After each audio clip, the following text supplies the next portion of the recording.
Madam আপনার নাম কি? রিনা মান্না। কি কষ্ট নিয়ে এসেছিলেন স্যারের কাছে? পিঠ থেকে কোমরে ব্যথা প্রচণ্ড ছিল।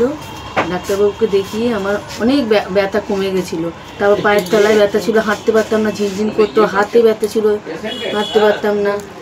আবার এই শীত পড়তে আবার সেই ব্যথা বেড়েছে, ব্যথা পাতে পায়ের তলা আবার ব্যথা বেড়েছে।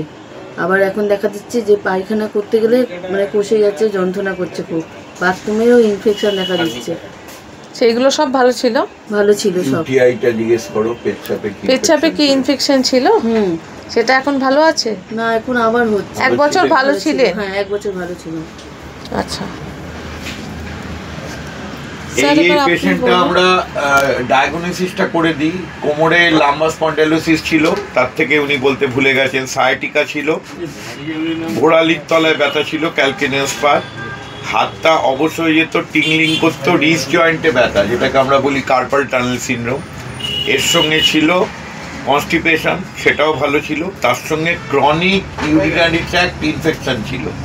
প্রত্যেকটা জিনিস ভালো ছিল এবং প্রতি বছরে উনি ব্যথার জন্য একবার করে আসতেন, অন্যগুলো ভালো ছিল।